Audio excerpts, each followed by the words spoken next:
Let's see. We need to grab our info from. Look it up over.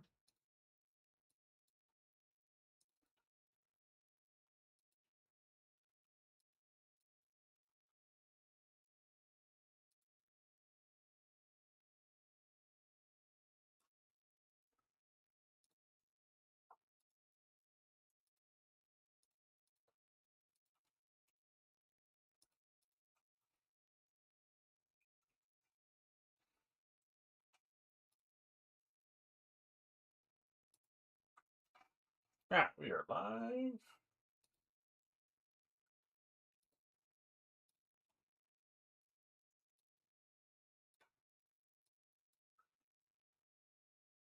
All right, this is up. Easy to find, everybody. Good morning, good morning. Work on this drawing a little bit more, I decided, rather than seal it. So, that is this morning's plan.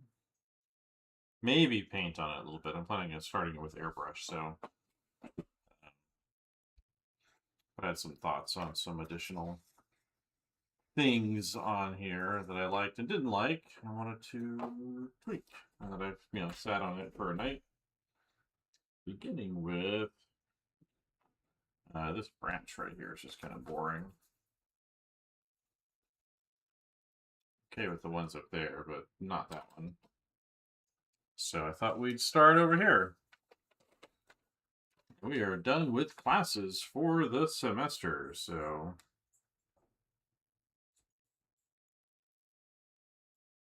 like I could do this to pivot off of what's here. More like that. I want it to go away from us, so that way it's, you can sense it kind of going back.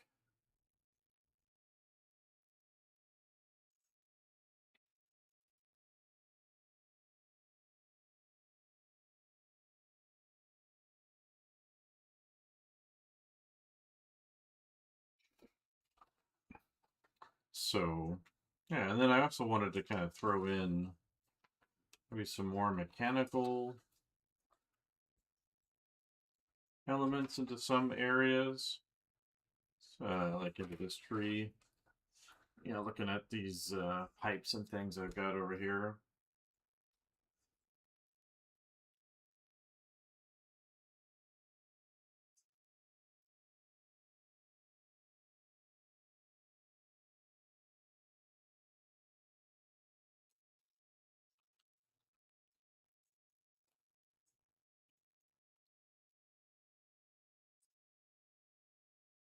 So I kind of integrate the mechanical with the biological. Be fun, I think, to do.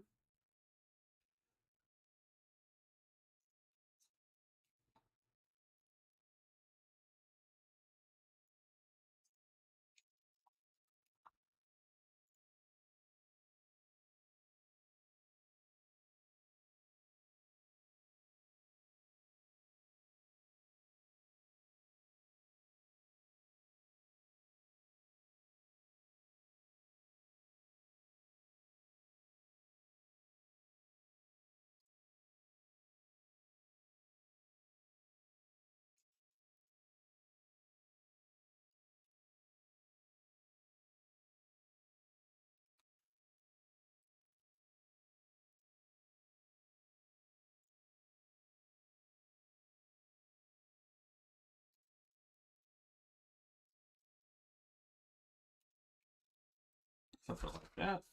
You can incorporate some of these things in here too. Just get a kind of a biomechanical aspect to it.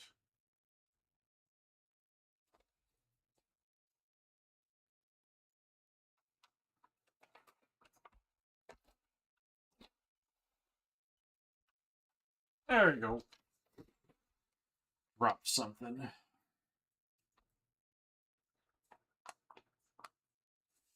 Some more things in the front.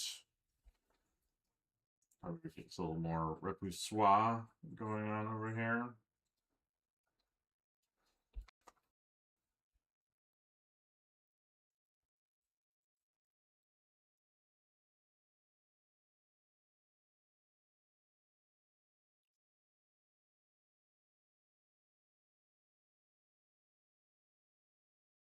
Ugh, I hate that when hate the video ads on Pinterest. Like they're really annoying.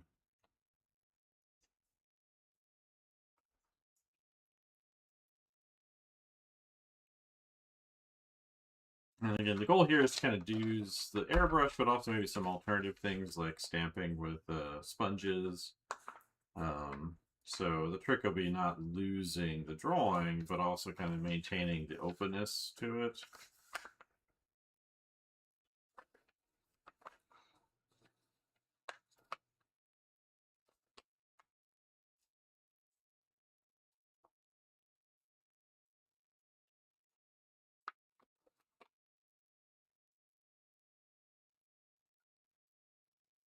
So that's what I'm kind of thinking here.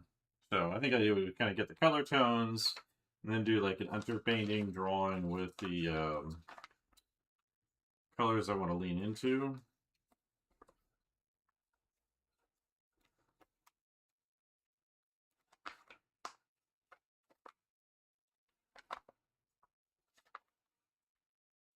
That's kind of what I'm thinking here. So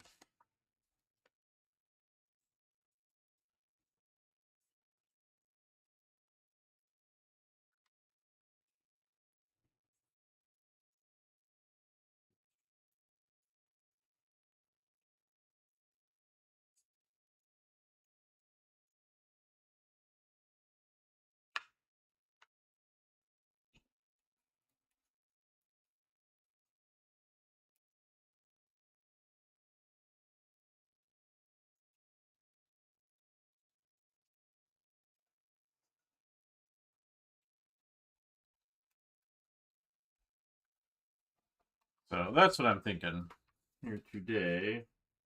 I'll update this drawing and then kind of move forward with that. Put these things over here.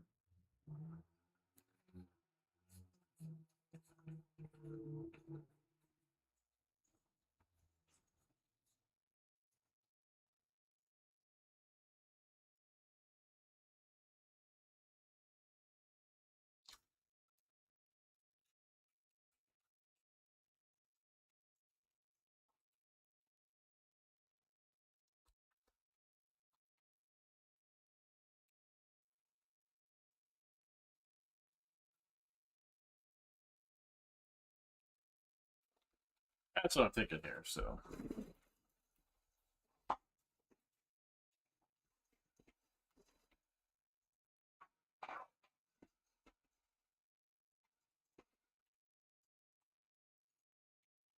All right. I was thinking about like trying to apply something else in the background or something. So get rid of that line just so I'm not distracted by it.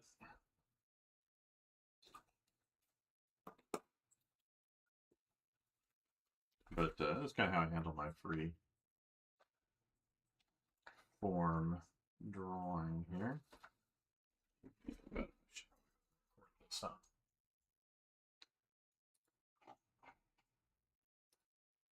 Get back into that habit.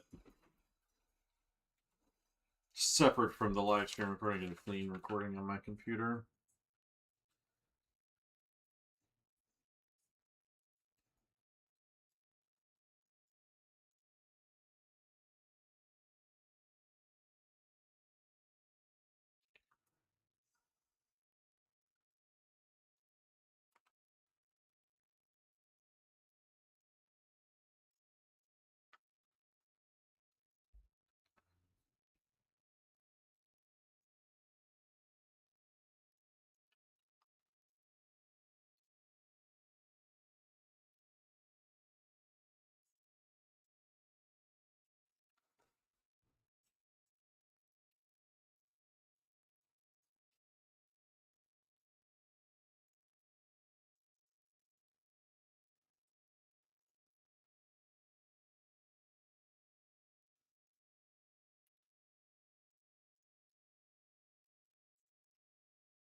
Yeah, that's more fun.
There we go. We're going to push up into here for a focal point with his portrait. We've got some stuff in the background that'll be faded back. And that should work pretty good. And then I'm using the pencils to kind of help me plan out the light and dark pattern overall. I should probably darken this back a little bit. I thought it'd be a little lighter around his head with how I handle the background here. Let's soften this all back.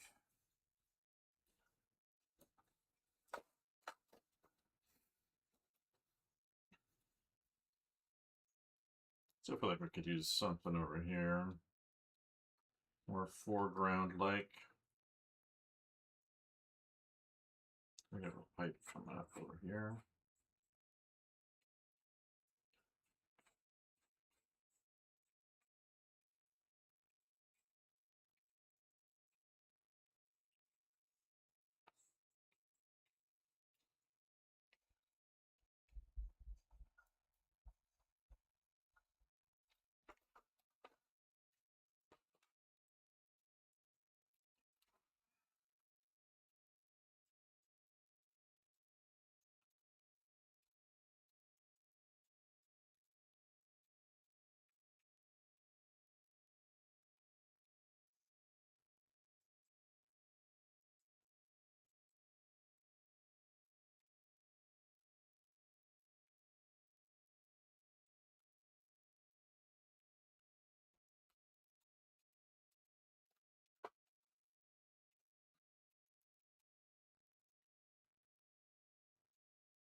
Or something like that.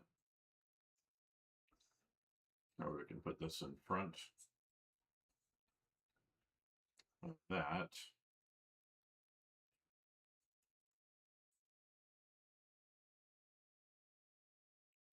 And then see how it goes, right? How do we like his face? Gonna improve this a little bit.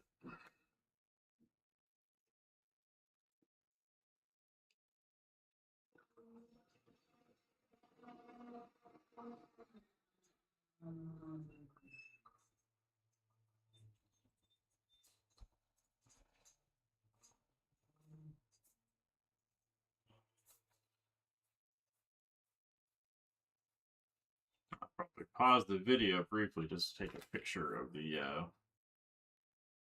thing here before I jump into painting it.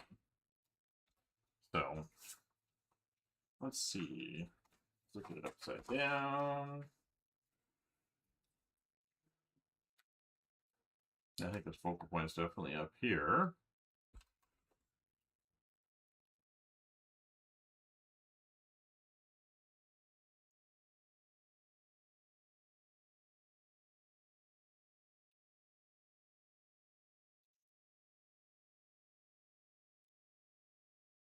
Let's give us a good opportunity to practice my control. Probably should have gone for something simpler, but I was like, you know, why not just jump into the lake feet first and see what we come up with.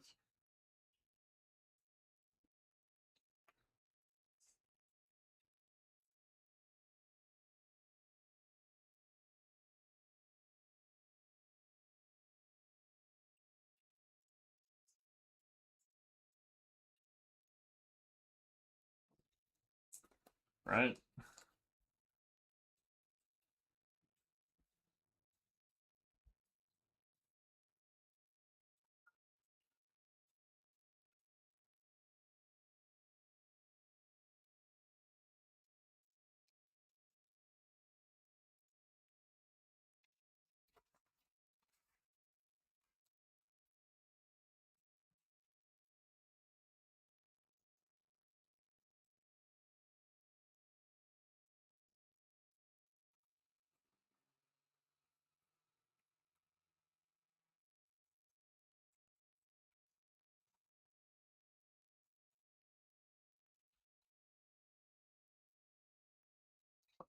Out.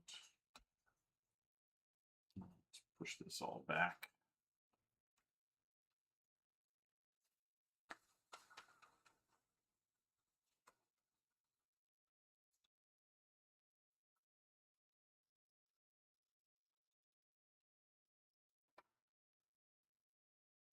Let's try some thoughts about these things. Maybe there's something rather than it being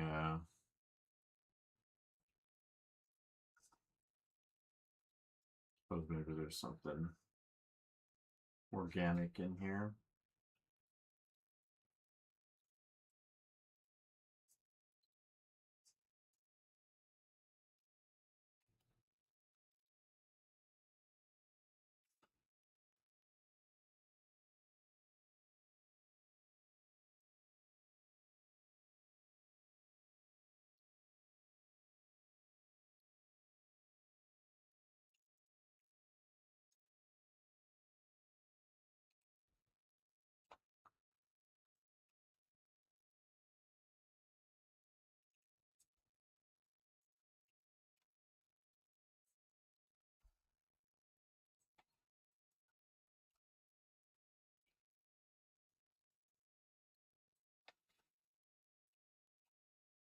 Something like that.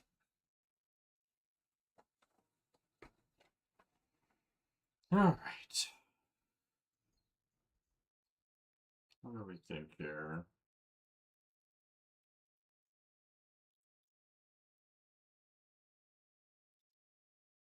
Maybe more of this panel over here.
don't like how it's ending there. I think I should go in front.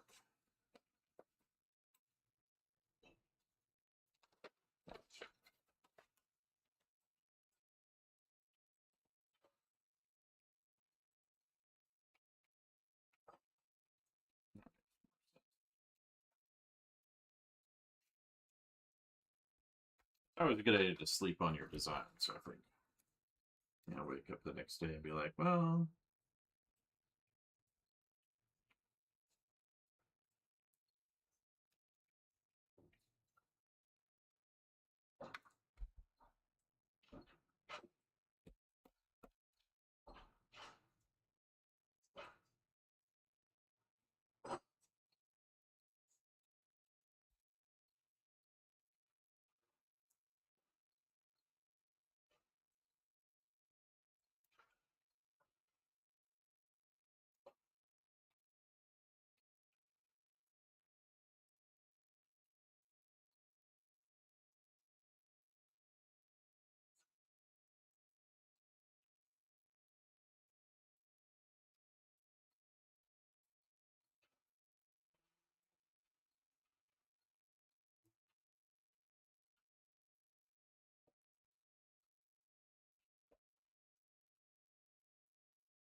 straighten up some of these lines.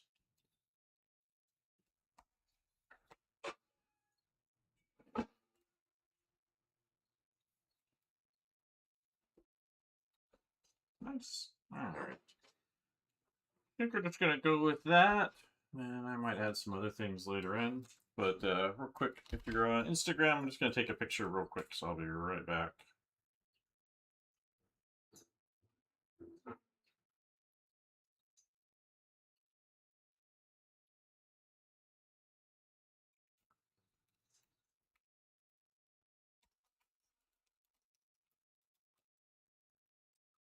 It's back over. Not you. I want to go back to. All right, we're back. Just got to take a picture. I'm gonna go get my my sheet of paper.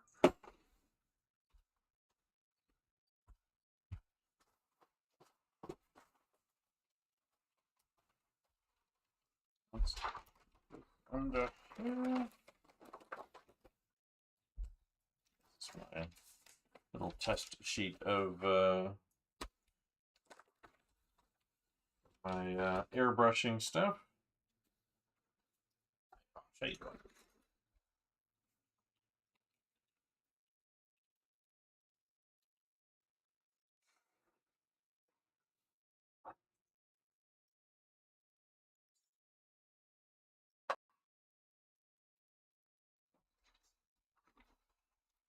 All right, so color-wise, I'm referencing Yablonsky here. I think we're going to lean into his color palette. Ochres and grays for this one. That's what I want to kind of do. Maybe a little bit of blue, but not a lot. Mostly ochres and grays and browns. So that's what we're going to start with today. Got my little airbrush here. And get it fired up. Make sure I'm using it correctly.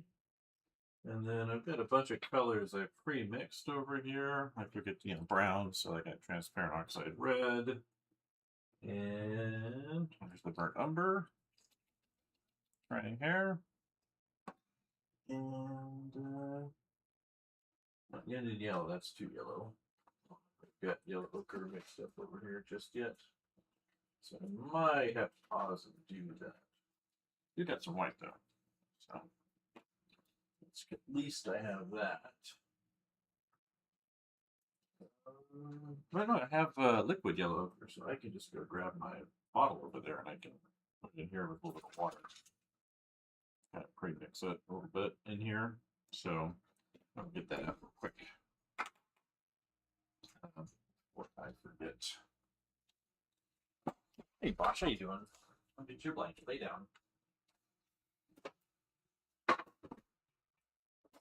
What are they doing? They're making a lot of noise.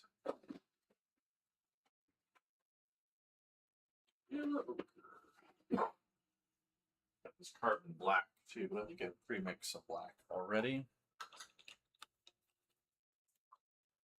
So that's the next step here. I'm going to be throwing some color down with the airbrush and hopefully not completely hide my drawing.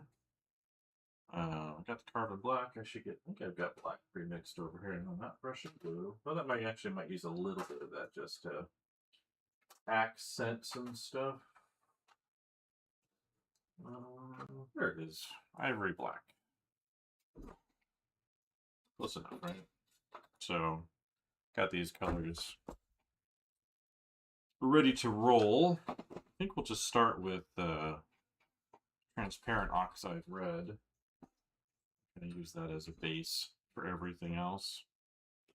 So these are little tubes, little bottles I pre-mixed for myself. And again, I am not, by the way, an airbrush expert. So I am completely new to it. And sure this is working okay.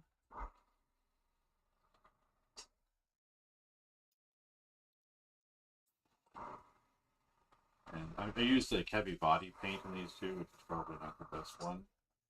But let's go ahead and lay down our color. Where is it? There it is.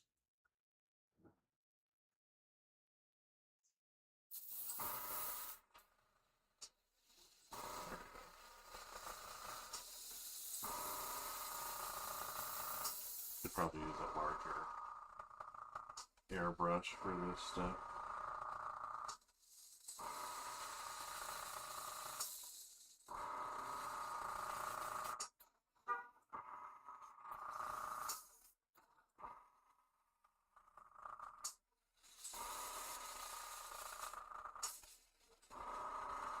Work on my little trigger technique.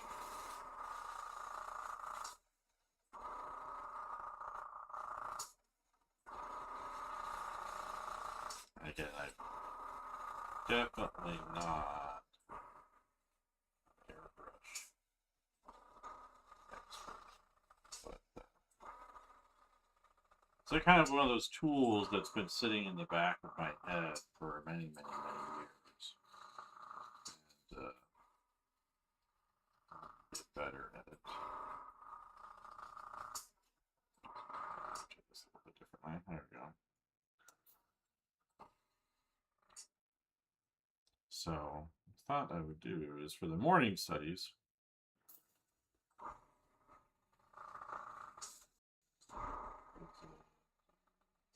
So I've been practicing a little bit on the side, as you can see on this paper here.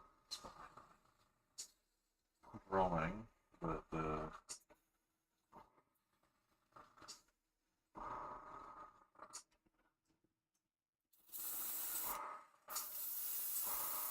I'm trying to do kind of an underpainting with it in here. So let's take this down. Magnets over here so they're out of the way.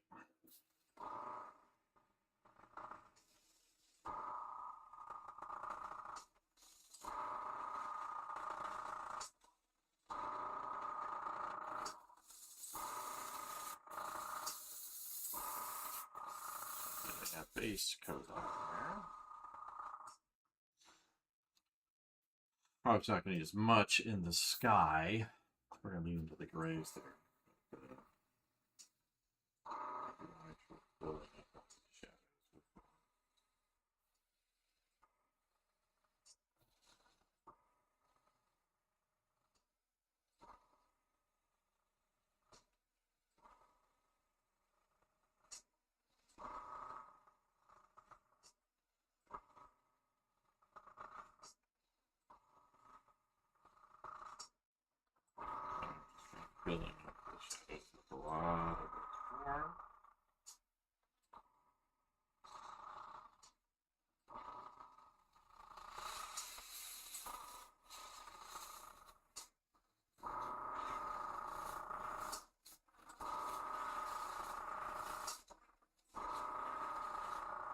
What do we think? Noisy, right?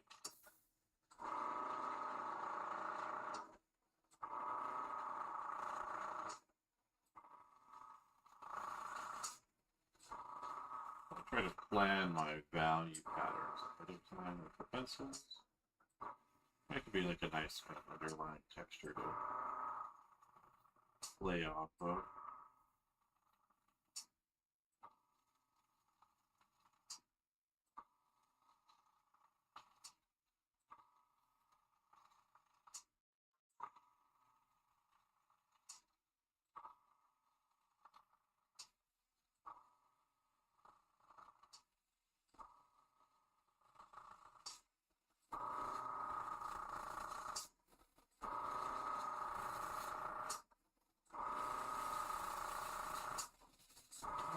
Coming along, you know, I haven't ruined anything yet. Just good sign, right?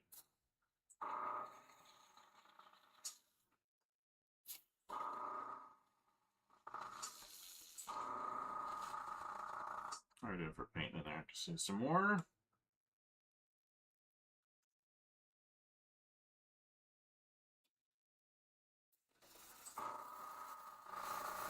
Alright.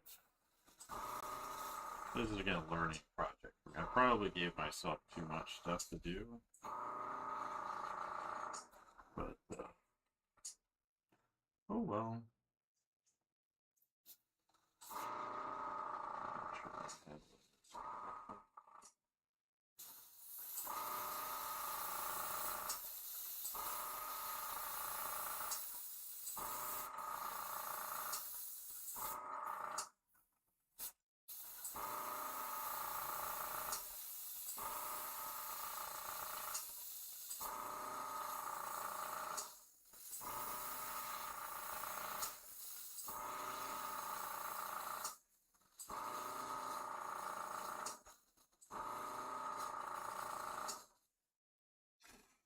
Poof.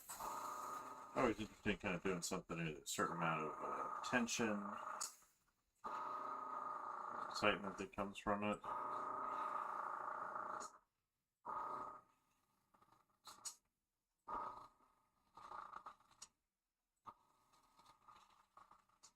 I feel it. But I always feel that whenever I'm doing something new. It's part of why I like it. There's a certain amount of excitement, right? Exploring new territory.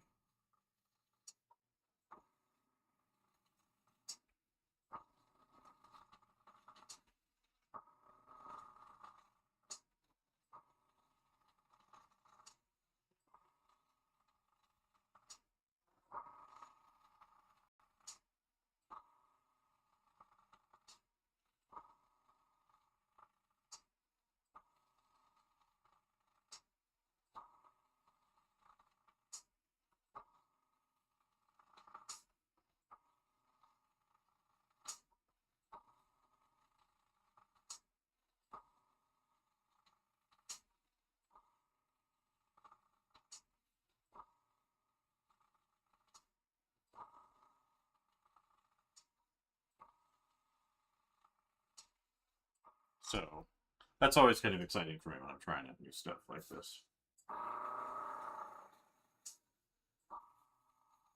I think I've kind of got the general gist down for this stuff, but I've not really done like a finished project yet in it.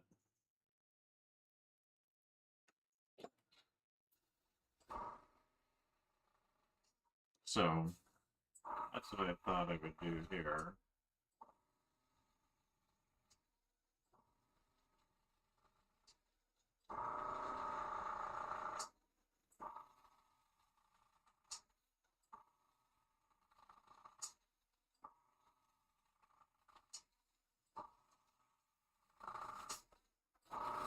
Probably again overdoing it with the complexity of the picture,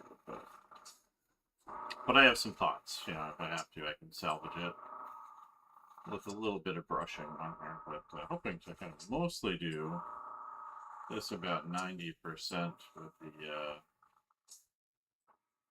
airbrush.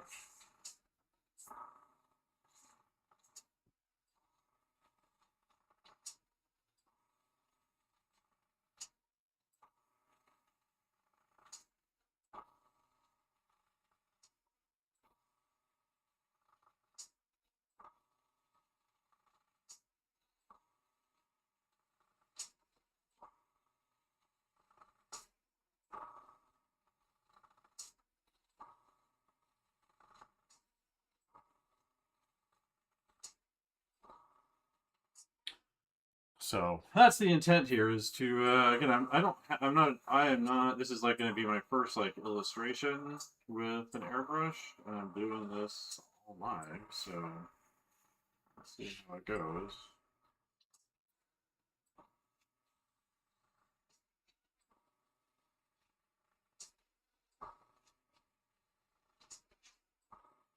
Good morning. Yeah, we'll see how this goes, Martina.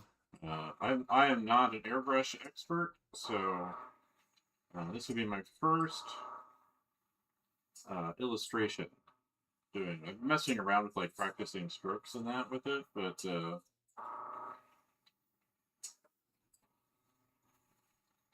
I've never done like anything finished. So we're doing this all live and see if I can avoid breaking things, or I've used it like a little bit to like do some coloring on a picture, but my intent this is like to do it like 90% with this, maybe a little bit with like sponges and things, so kind of alternative stuff, but it's sort of mostly with brushes.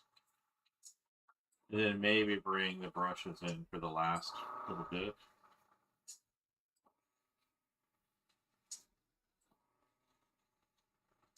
I'm working on the underpainting and the drawing here.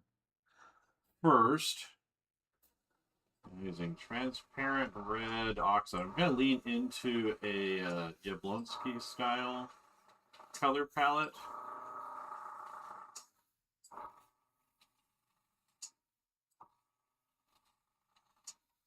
It's actually funny, I started playing around with this last fall, like doing some exercises with it. I realized I was doing it wrong, like only recently, where I was using my thumb to control the trigger. And it turns out you don't use your thumb at all, except to hold the device. You use your pointer finger to control the airbrush.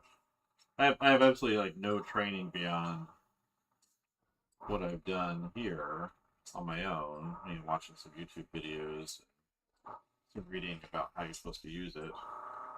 But I really don't have any background with this medium. So I originally got it just because I wanted to do like splattering with it.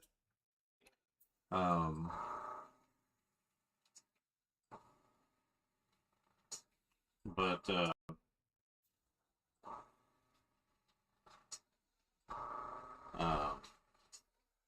as I kind of got into it, I was like, well, it'd be nice for like certain kind of glowy effects or whatever when I was inking, and using the white paint in there.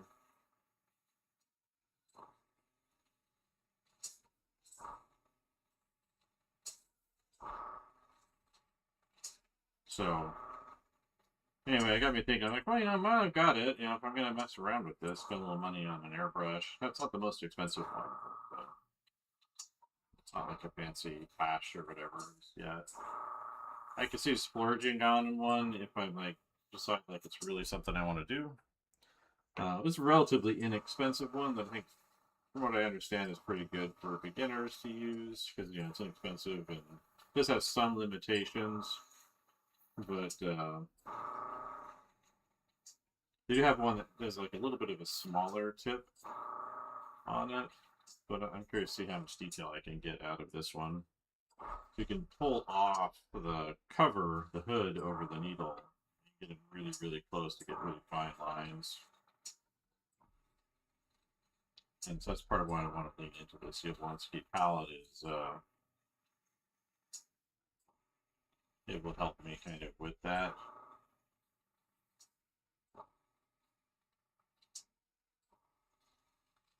That's going to be darker overall.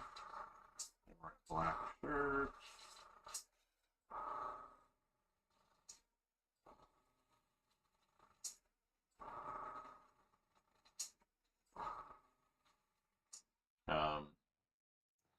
That kind of gets us our initial lay in.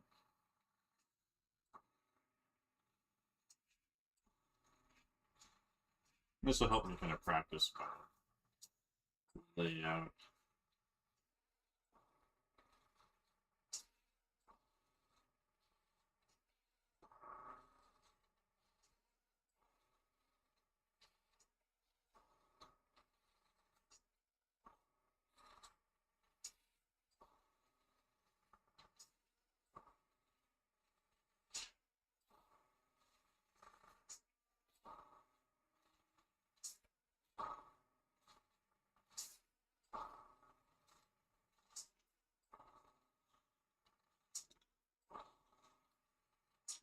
That's mostly empty. Let's get that cleaned out a little bit.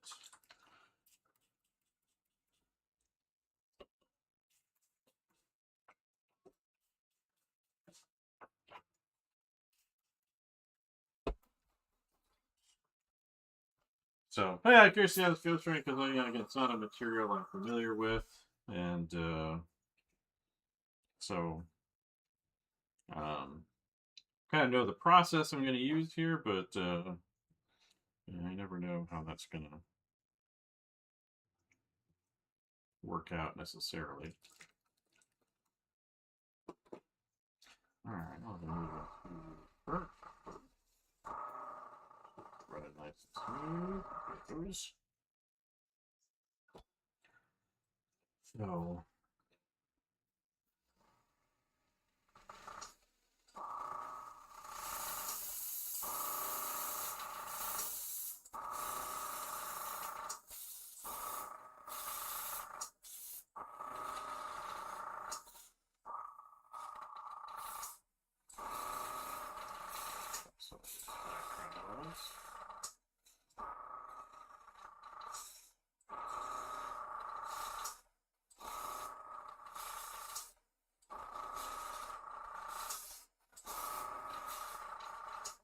So, always learning new things. I'm a sucker for that. I probably, should just be happy with the things that I know, familiar with, but I like expanding my personal range of expression. So for me, a lot of that's just kind of new things.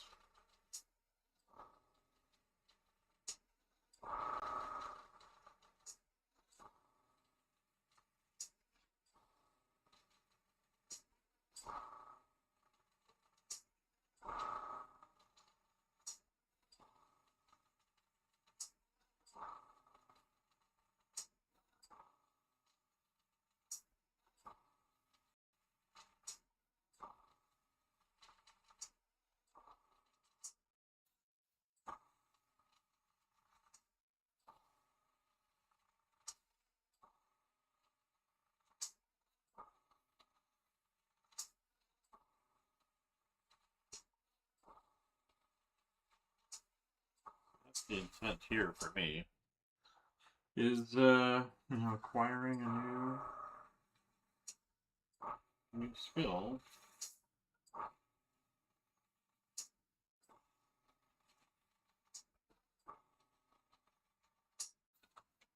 I think it's always good to take what you know about certain things and apply them to other things.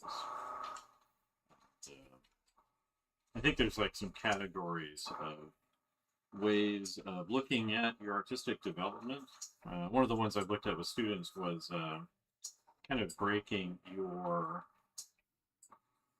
success as an artist into kind of 3 categories of understanding and learning things.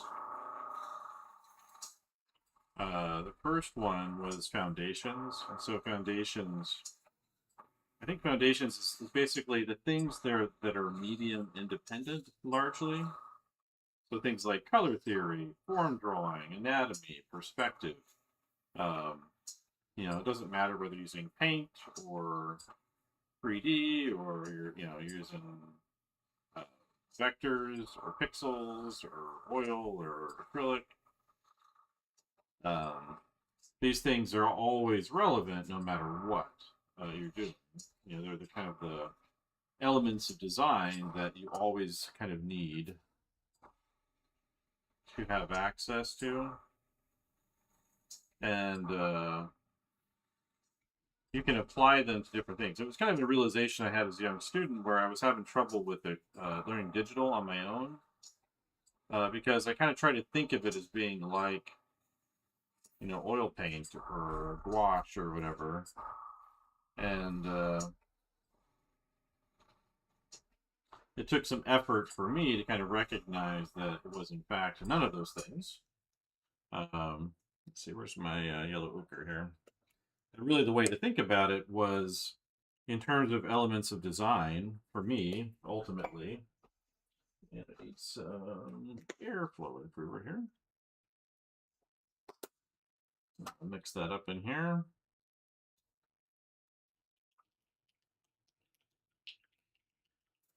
All right, how'd that do?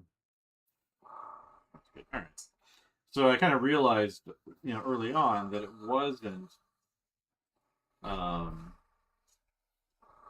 the digital, when I thought about digital as being more about texture and edges and value and color and those things, it made learning it a lot easier for me. And once I kind of did that again, it just, a lot of things clicked and made it work. And I've been able to use that kind of technique across different kinds of media I've learned over the years to really kind of help me master, to one degree or another, different media that I've wanted to use. So that first category of foundation is really important so that you can kind of go in and actually learn the things you want to learn, and really nail that down before you overemphasize other areas. But a lot of this needs to be done kind of simultaneously, which is what I try to do with the courses I've taught at the university or on my teaching website. And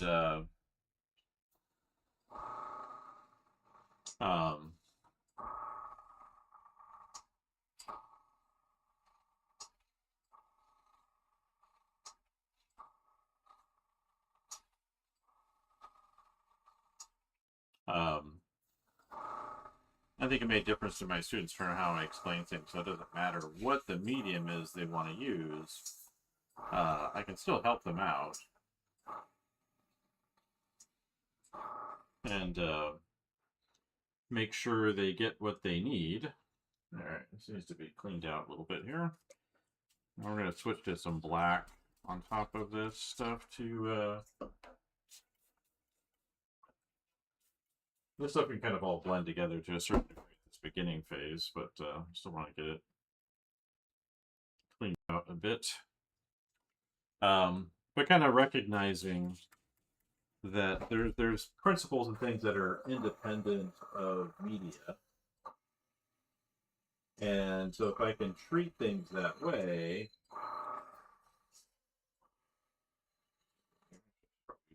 tub over there to empty this out. But yeah, if I can consider things kind of independent of whatever the medium is, then I can apply that language to other things. Try to get most of this yellow ochre out of here first. Move on to the next color.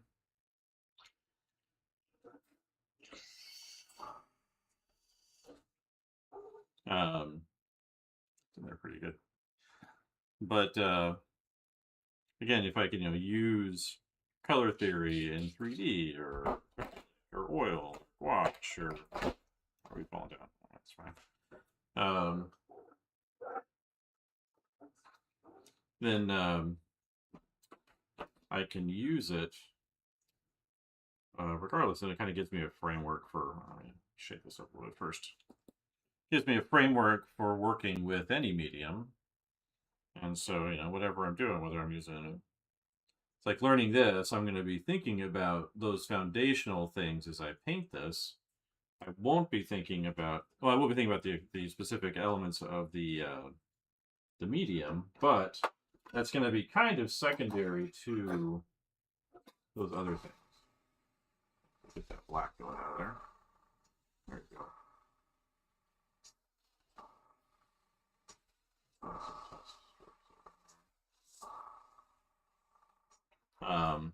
If I just start down here, for example. But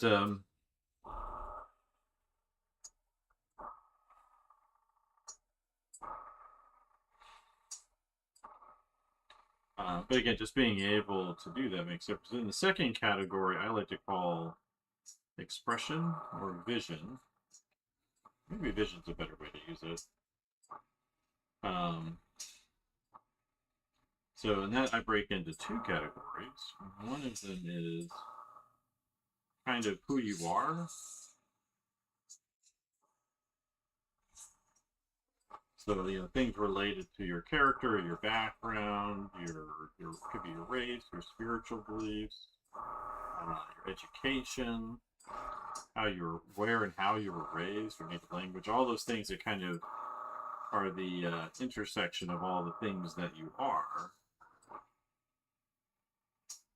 you know, make a difference for, you know, how you kind of move in your life and the choices and your interests are all kind of in that identity area.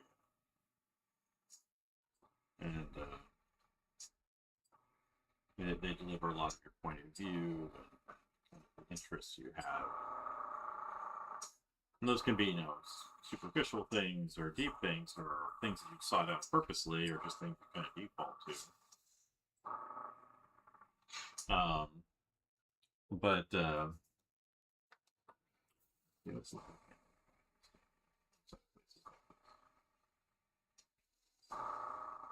probably think I put too much like retarder and fluid into the mixtures I made because I don't know what I'm doing.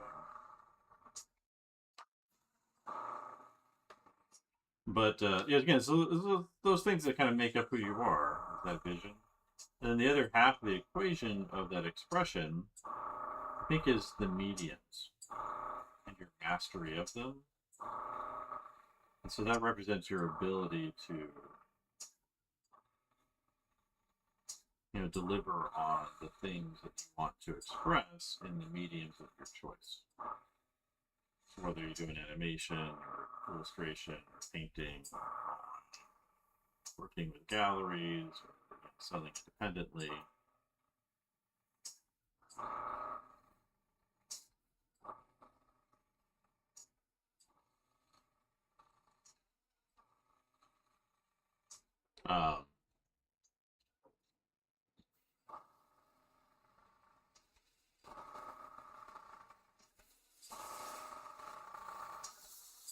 And so that's your expression. So it's your media mastery and your character and your interest, that blend. So we've got foundations, we've got expression, the category is present, and that's how you put yourself out into the world. And that can mean different things depending on, you know, what it is you're trying to do. You know, whether you're a hobbyist or you want to be a full-time artist or you have a particular industry you're interested in. That's that third category is presentation. Sorry for the noise this morning.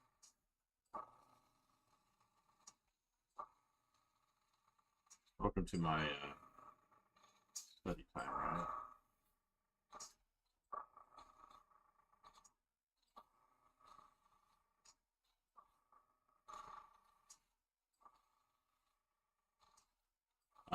And so presentation, yeah, is like how you talk about yourself.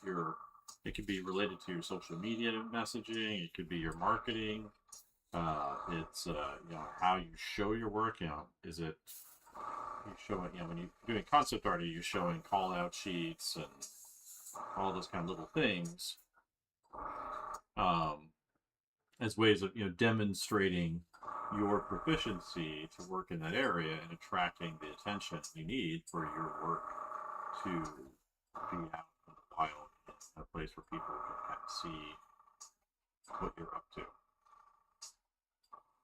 And so I kind of put things into that three category: your foundations, your expression or vision, and your presentation.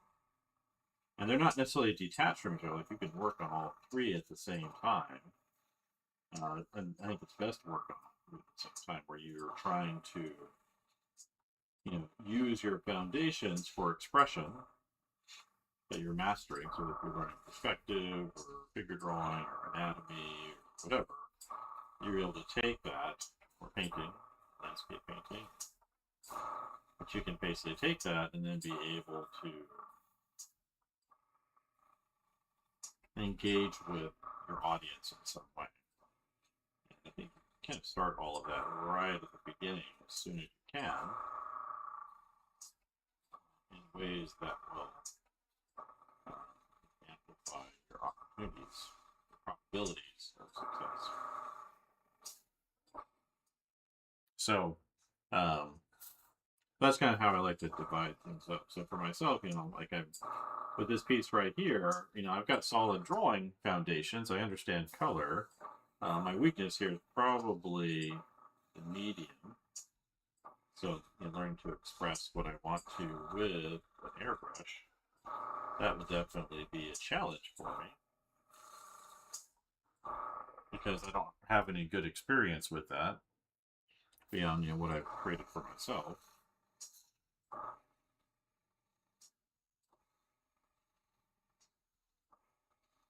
And I'm trying to reference some things that I think will be relevant, so I'm trying to look for a certain kind of atmosphere and a feeling. But I do know it will take time to master.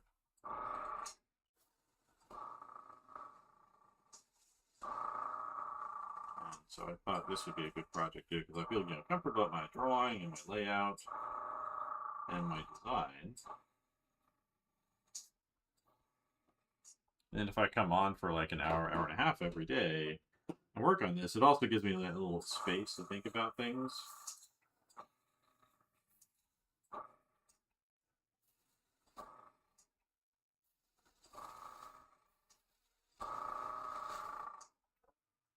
So that I can practice. But yeah, but I think the more you can kind of create assignments that bring all three of those elements together, the more meaningful your education can be. The more impactful, I think, the faster, to a certain degree, you know, your improvement can happen.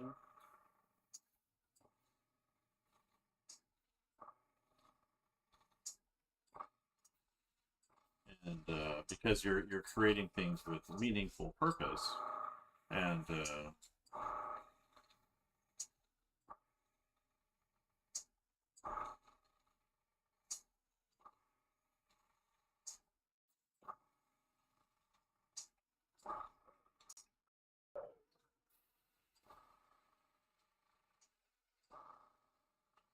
and again, the more you can kind of create meaning and your work is meaningful to you, you'll use those foundations in ways that will give purpose to what you do. And the more purpose your work has, the more meaning that you can put into it based off of what your interests are, the more likely you are to get better at things, because it will hold your interest. You won't get burnout as much. You won't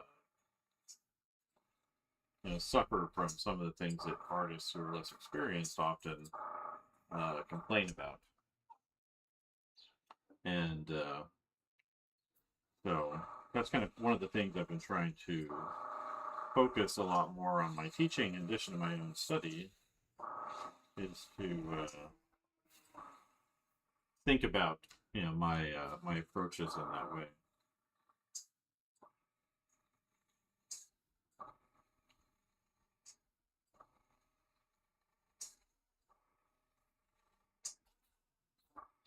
All right, and then let's just swoop some of this darkness down in here from a distance. If we've got any left in there, so I can need some more.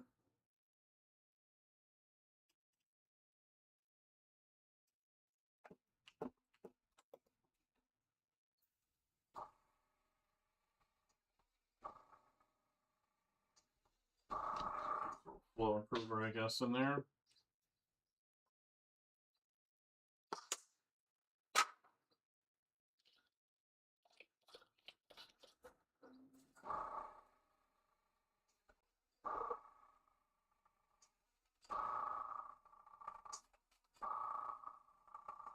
Sorry.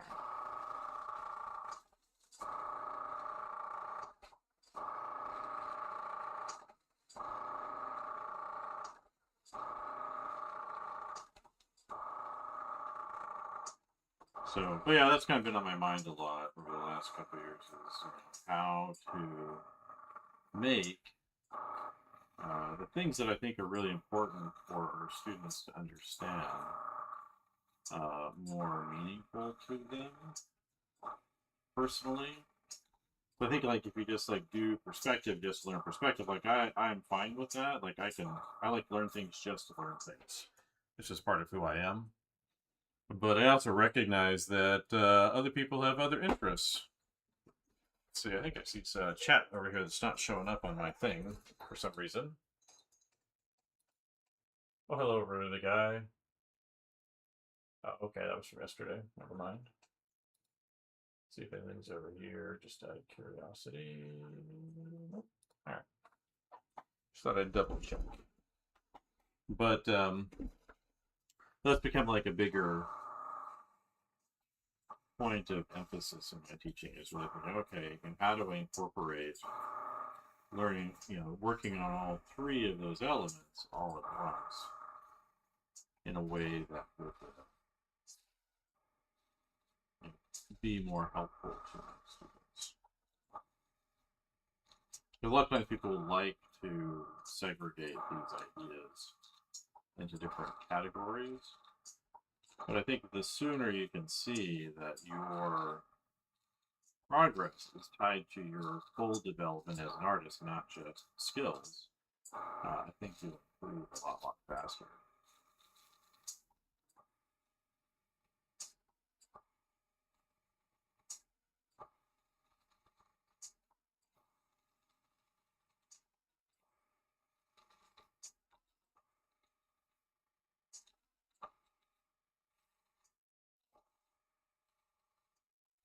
Not that anybody's thought about things quite that way before, but again, I've been thinking about that a lot lately.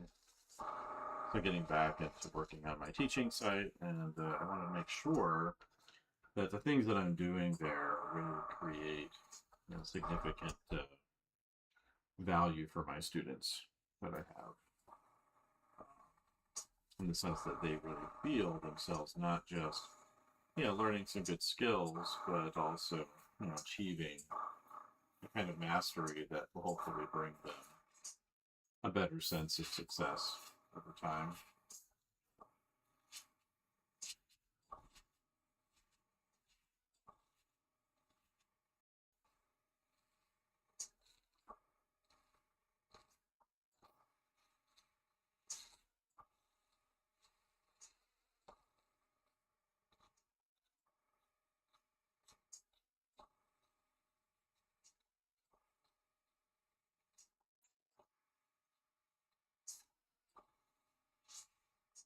So that's what I've been thinking. Like, I do think it's sometimes okay to study things in isolation, but I think most of the time, um, being able to see how your media and who you are and your foundations, how they all kind of fit together into a single unified whole, how they feed into each other and make your work interesting and attractive to others, is a big deal.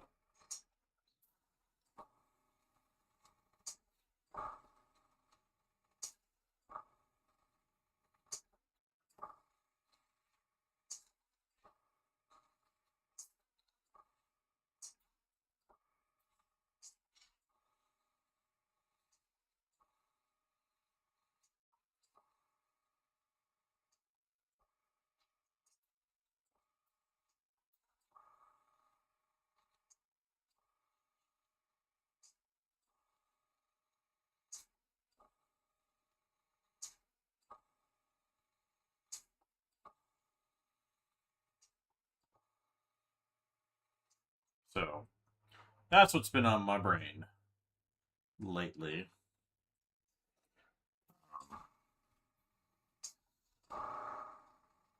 Just send these shadows back here.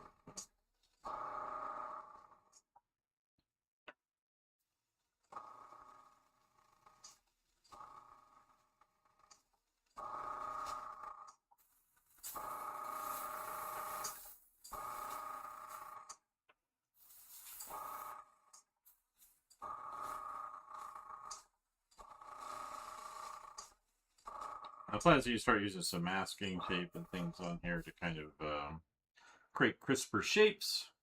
to fill in some areas that I feel like should be really dark. But it has to be kind of dry all the way first. But I could work. Oh, hi, Bosch. Forgot you were under my feet. It's nice to have a little dog under your feet. I will say that.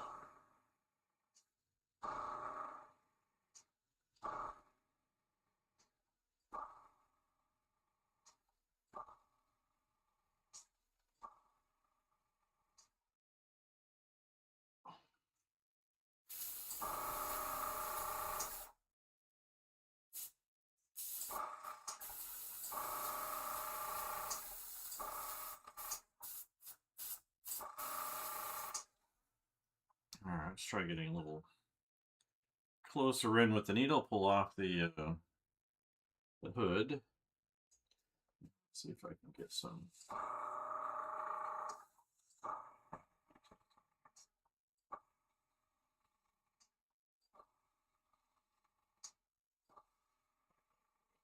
Too much of a mess.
Gotta work on that steadier hand, right?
It's a little tighter.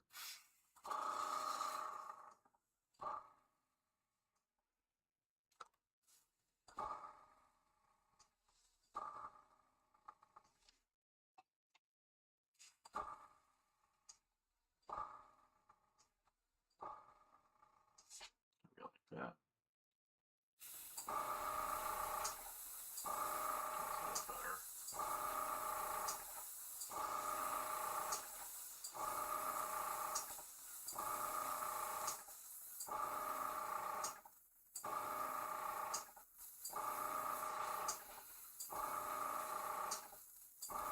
I'll definitely be using some masking stuff later on. Just want to get this initial laying done.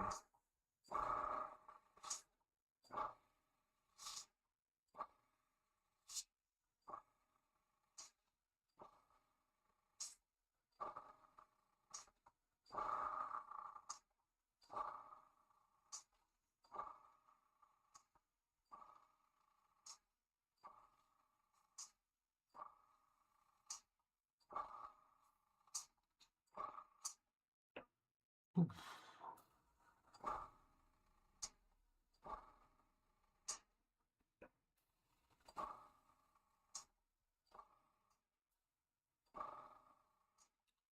try the little texture on here. So barely open.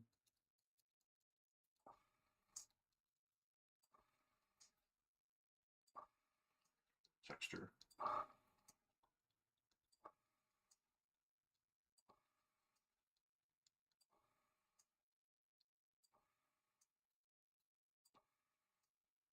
For fun, right? Build up a little bit of this splatter effect on here. Didn't ruin anything. I want to go back and tighten things when I'm done, but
I'm having some fun here. So, but I think the masking thing will definitely make a difference. Like I might mask out the background or something, or a mask around it.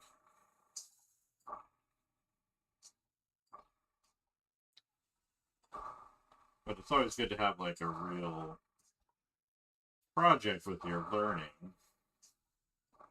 That way it'll help you improve better because you kind of see what things are for to a certain degree better than you could otherwise.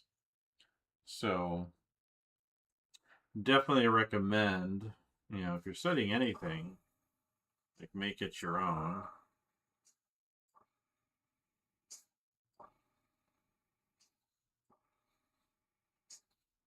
As soon as you can.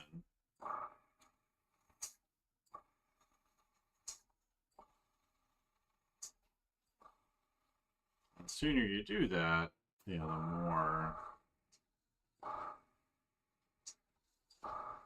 you can improve.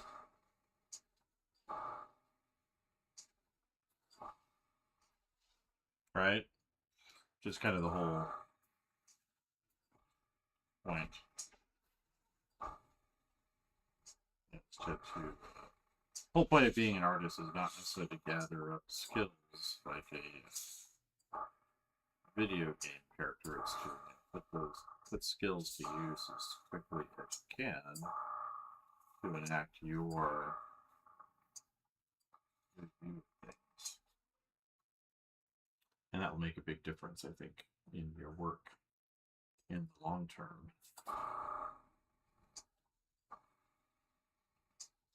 If you're an artist, of course. We don't care about making art.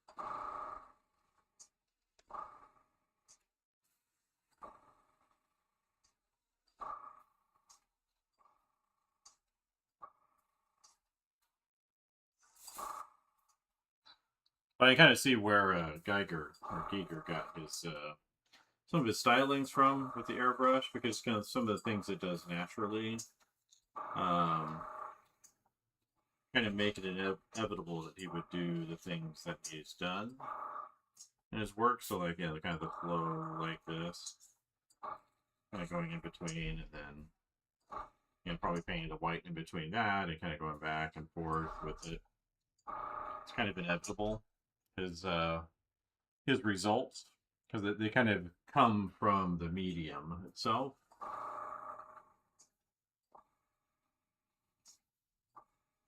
Which is interesting to think about. It's more apparent kind of when you start to follow a little bit with an artist and what they do. You'll start to see kind of why they did the things that they did.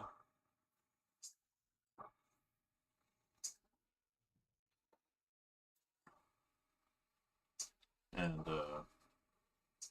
you know, there are things inherent in media that make it certain things impossible to otherwise pursue.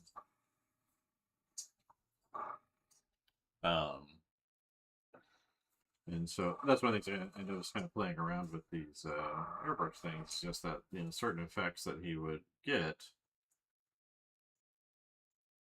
you know, were as much a result of what's possible in the media. And that goes again back to the expression and foundations and presentation concept, is that basically because of the media, it made a certain kind of expression almost unavoidable. And then, you know, things related to his character, you know, also did that too. So kind of you blend that media with who he is, and you get Alien, and you get Giger, and you get all the things that follow from that.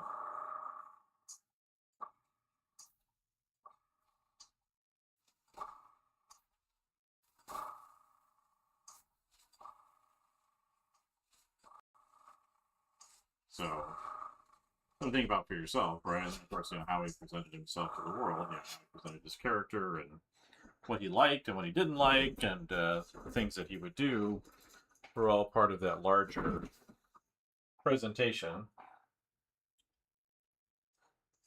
And all of that makes a big difference for you know, what becomes possible, right, Bosch? Poor little dog. Let's clean this out and get a little other colors on there. There's the water.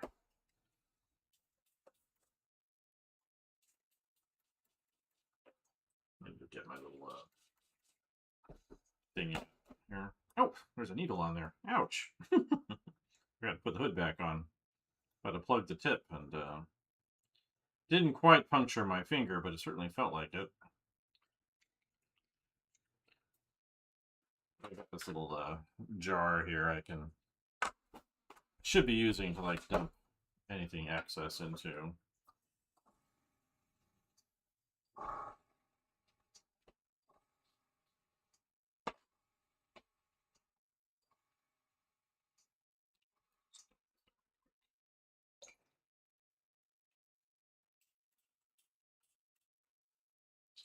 As much as I can out.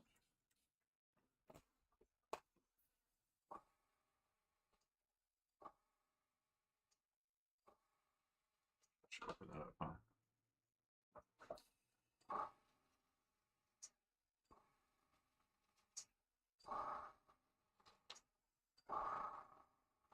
Just emptying this out real quick.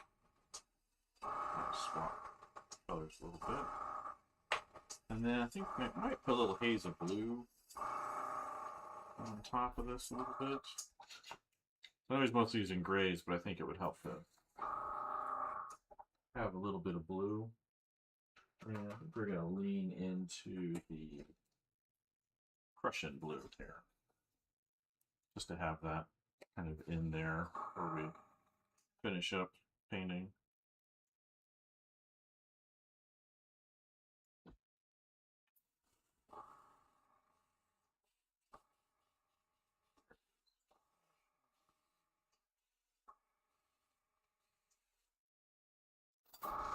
Especially the background's contrast with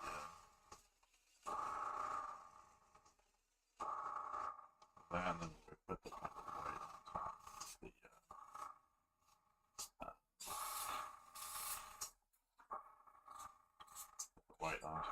the masked off areas pop up nicely.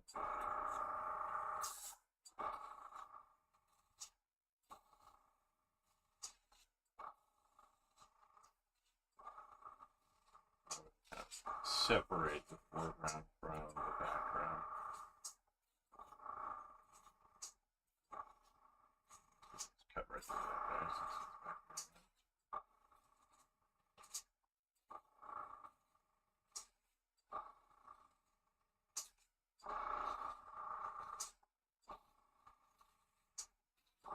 So today's goal is just kind of finish up our drawing here, get things kind of future-proofed.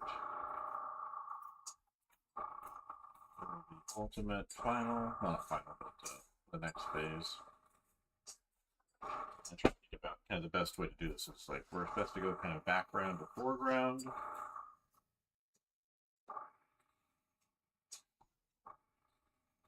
Which might be the best option. There's some things I want to try, like I've got this masking fluid, which I've never used either. I think this would be a good spot to use it. I think it works well with ink, so I thought this might be good. I just kind of paint things out and then take things over. I'll put that blue back as well.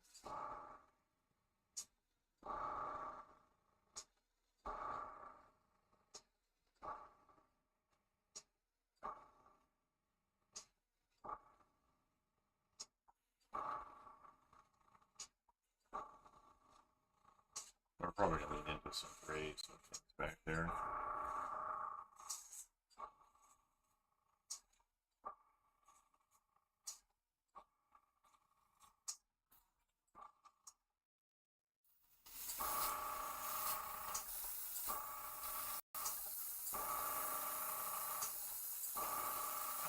Steady movement, right?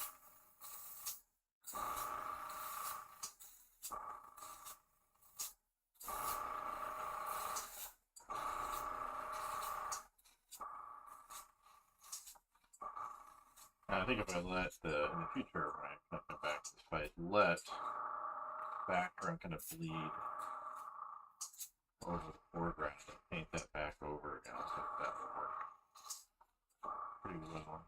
So I'm work with that. Doing the back to front thing, like I generally advocate for other stuff.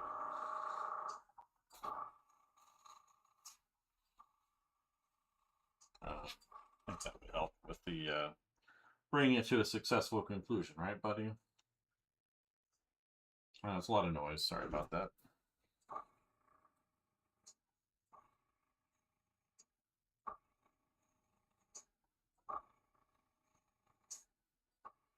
Does that make sense, I think, everybody? One of the things I generally advocate is kind of working back to front anyway. We're kind of getting the overall effect and whatnot on here. And what I'll be able to do is then kind of take it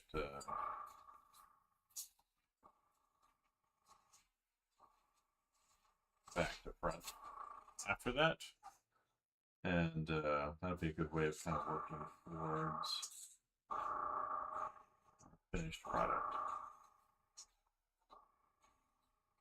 So using my other strategies I use otherwise to like doing my lay-in here, getting this all set up. And I'm going to throw some tape around these edges, maybe cut it off, put some of the masking fluid down around some of the smaller ones. Use that as guide tomorrow on this.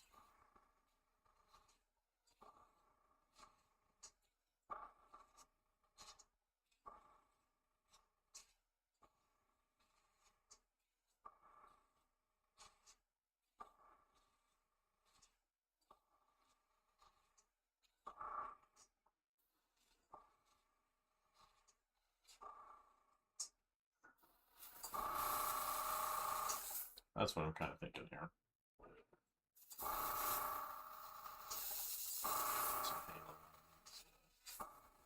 Edges. Waiting for time. Hour and a half. Oh, that should be pretty good then. Probably turn this off.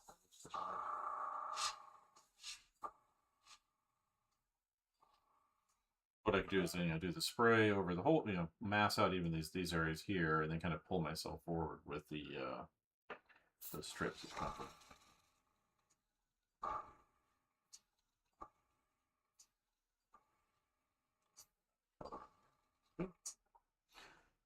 All right, I think I'm going to call it there and get this all cleaned up.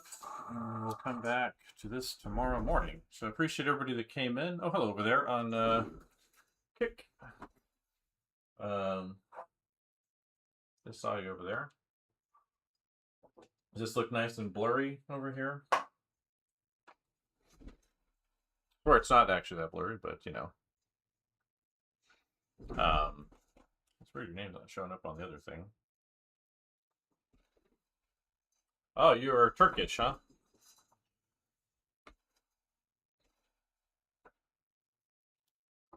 Yeah, I'm just working on learning airbrush. So this is going to be my first airbrush illustration ever. And so I'm trying to apply things I already do to this, and hopefully increase the probability of my success. I'm also kind of referencing an artist's color approach as part of this to help me kind of focus my efforts a little bit better.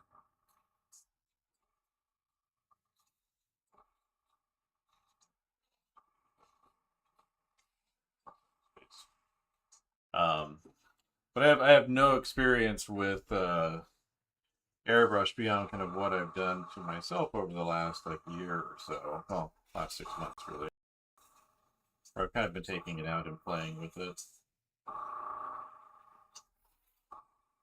And it's been one of those things, I always kind of wanted to use it for certain things, kind of seeing, some of the details and whatnot people do with it. So I've created a little exercise for myself to help me master it. And so one, I did my drawing here, mixed reference stuff, and then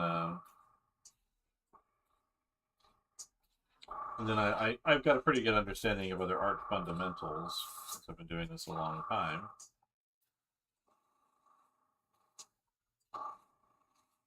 And all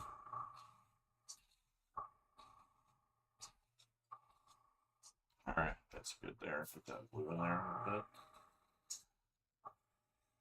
So I'm going to apply those things to my process of learning this, and hopefully I won't trip on any rakes along the way, make too many mistakes. Well, I'm going to call it there, get stuff cleaned up, and move on with the rest of my day. And I'll be back in the morning to work on this. So in like 21 hours.